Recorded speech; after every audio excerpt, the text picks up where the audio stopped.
Bonjour, je suis Mamadou Koné, administrateur directeur général de Sanlam Alliance Côte d'Ivoire Assurance et président de l'Association des sociétés d'assurance de Côte d'Ivoire, ASACI, depuis 2021. Alors je suis là aujourd'hui en face de vous pour échanger sur le risk management et le secteur des assurances, comment les complémentarités se mettent en place pour que l'une ou l'autre des deux activités puissent se soutenir mutuellement, on dira comme ça.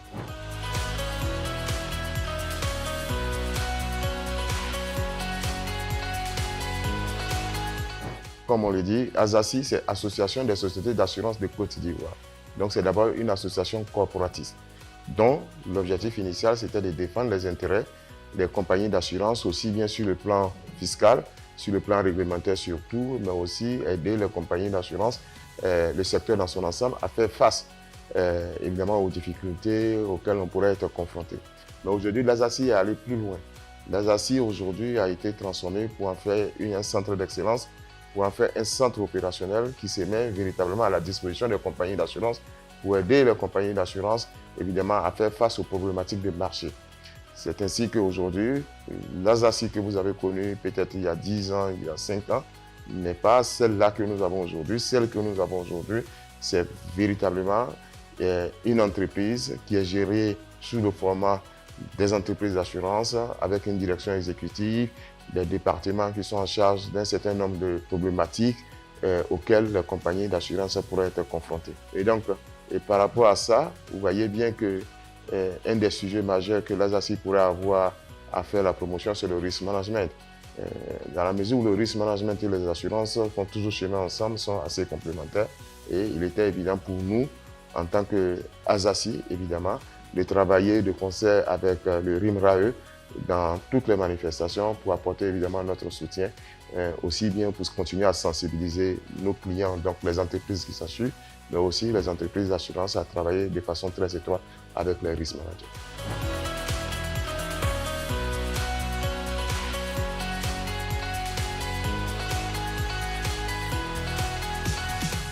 Moi, je peux peut-être renverser la question en disant, mais pourquoi les entreprises d'assurance ont peur d'un certain nombre de secteurs d'activité? Ou bien pourquoi les entreprises d'assurance ne donnent pas les solutions appropriées pour un certain nombre d'entreprises ou bien pour un certain nombre d'acteurs économiques au niveau de notre marché, au niveau de notre pays?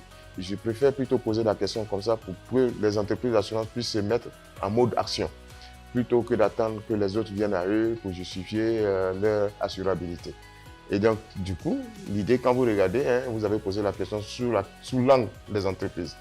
Regardez aujourd'hui, les PME, les petites et moyennes entreprises en Côte d'Ivoire, vous en avez très peu qui sont accessibles aux contrats d'assurance ou bien aux solutions d'assurance qui sont proposées par l'industrie.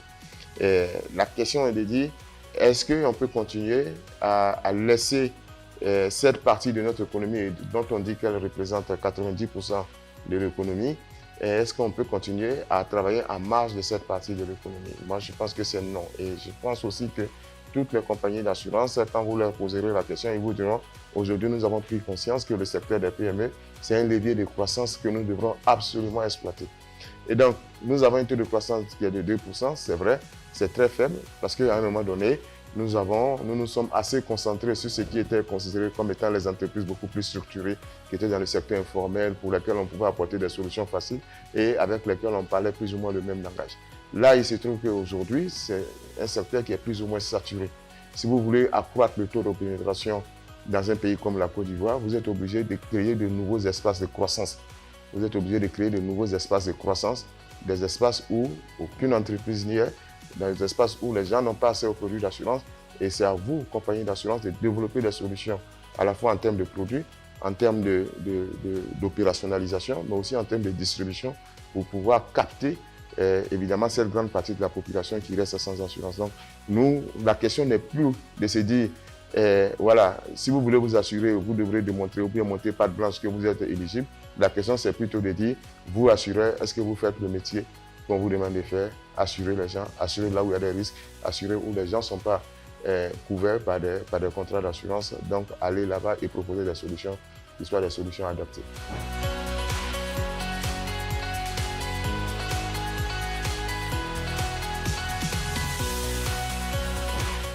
Alors, évidemment, quand on dit ça, la question du comment se mettre tout de suite sur la table. Commencer déjà par répondre à cette question, c'est de dire quels sont les partenaires que nous avons à notre disposition par rapport à la gestion des risques, par rapport à l'évaluation des risques, par rapport à l'identification des risques. Alors quand nous prenons des PME qu'on appelle des PME de l'acteur supérieur ou bien de grosses entreprises, nos partenaires stratégiques, c'est évidemment les risques managers. On ne le dira jamais assez. Vous connaissez bien le rôle du risk manager. C'est d'abord identifier le risque, l'évaluer et trouver des solutions de couverture ou des solutions d'élimination des risques si c'est possible ou des solutions de prévention des risques.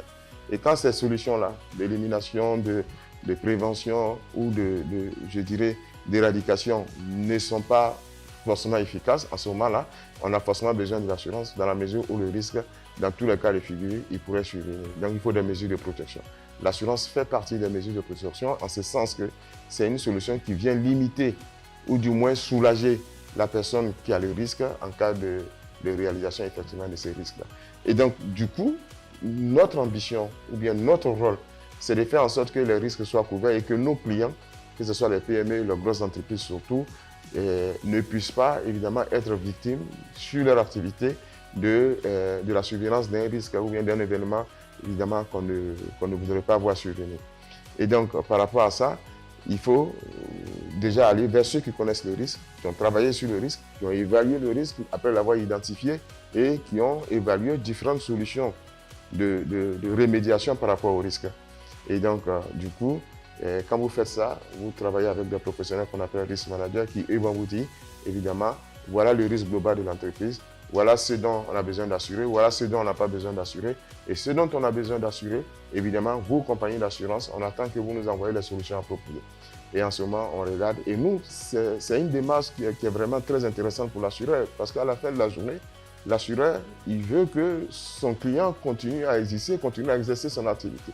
Quand même qu'il paie des primes d'assurance, évidemment, même quand le risque survient que le client est soulagé, ce n'est pas toujours plaisant d'avoir un sinistre dans son exploitation. Donc, quand vous avez un risk manager qui fait déjà ce travail en interne, qui s'assure que la solution d'assurance est appropriée au risque, qui s'assure aussi que, évidemment, la solution d'assurance qui est délivrée, elle peut être déployée en temps optimal pour permettre de limiter les dégâts et permettre à l'entreprise de reprendre son activité.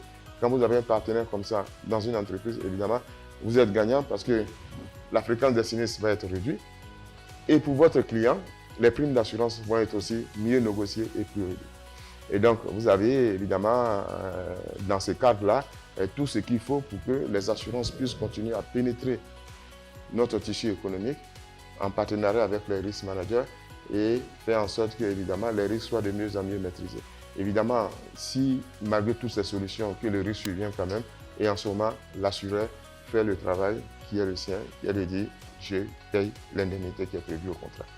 Et l'avantage encore dans cela, c'est que le risk manager, il ne va pas rester là, il va aussi regarder ce sinistre qui est survenu, tant bien même que c'était couvert, évidemment, quelles ont été les causes peut-être qu'on n'avait pas pu identifier au moment où vraiment on faisait l'évaluation des risques. Et donc, il y a des leçons qui sont tirées pour une meilleure couverture pour les prochaines années d'assurance.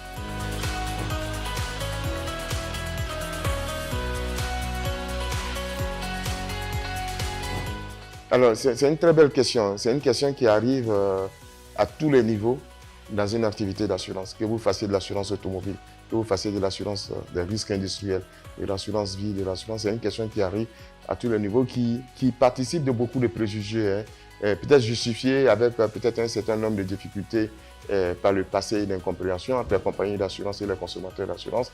Mais je peux vous dire qu'aujourd'hui, de plus en plus, au regard de la concurrence, mais aussi au regard de l'évolution de notre société. Vous voyez bien que notre société aujourd'hui, vous avez véritablement le juge qui est le consommateur, qui n'a pas forcément besoin d'intégrer une association ou une administration pour vous sanctionner. Il peut aller sur les réseaux sociaux, tout se mettre sur la place publique, évidemment, la défaillance de votre organisation. Et donc, par rapport à ça, les compagnies d'assurance ont bien pris conscience, y compris l'ASACI, ont bien pris conscience que nous devons protéger notre secteur d'abord par le respect de nos engagements. Par le respect de nos engagements et soulager nos clients lorsqu'ils sont dans des situations difficiles parce qu'ils ont eu un coup dur. Soit une partie de l'industrie a été incendiée, soit une partie de l'industrie, évidemment, a fait l'objet, je pense par exemple au bruit des machines. Vous voyez, dans ce genre de situation, nos clients sont en détresse, nos clients sont en difficulté. Et ce n'est pas le moment d'engager avec eux des discussions difficiles sur un certain nombre de clauses sur le risque, est-ce qu'il devrait être garanti, les conditions, et ainsi de suite. Évidemment, la meilleure façon d'éviter tout ça, c'est d'avoir déjà des discussions préalables à la souscription qui soient des discussions transparentes avec le client. C'est en cela que les risk managers devraient jouer un rôle très fort. Lorsqu'on s'accorde véritablement sur les risques, sur ce qui est couvert, ce qui n'est pas couvert, et sur les conditions de mise en jeu de la garantie, en principe, l'assureur devrait pouvoir exécuter ses engagements de la façon la plus transparente possible. Mais encore une fois, il est de la responsabilité de l'assureur, je suis d'accord avec vous, de faire en sorte aussi que les conditions de souscription, les clauses contractuelles soient à la fois claires, comme on le dit, on nous dit souvent que les contrats sont écrits en caractère, en petit caractère et tout ça. Évidemment, la réglementation tend ce type de questions puisque nous avons l'obligation de faire en sorte que nos clauses contractuelles soient rédigées en caractère très apparent, visible, gras sur le contrat d'assurance et éventuellement puissent faire l'objet de lexique en termes d'explication. Donc, une fois que ces conditions sont bien établies et que le contrat a été souscrit en respectant toutes les procédures à la fois du côté de notre client, mais aussi du côté de l'assureur, évidemment, on ne devrait pas avoir à tergiverser sur la prise en charge des sinistres. Donc, si vous voulez, il y a des causes, évidemment, je dirais, avant la souscription du contrat, il y a des causes après, mais évidemment, c'est des malentendus qui puissent arriver. Je peux vous dire aujourd'hui, en tant que président de l'Association des sociétés d'assurance, que de plus en plus, on a des assureurs qui sont quand même très engagés dans la prise en charge des sinistres, d'autant plus que c'est la réputation de la compagnie qui peut en être victime.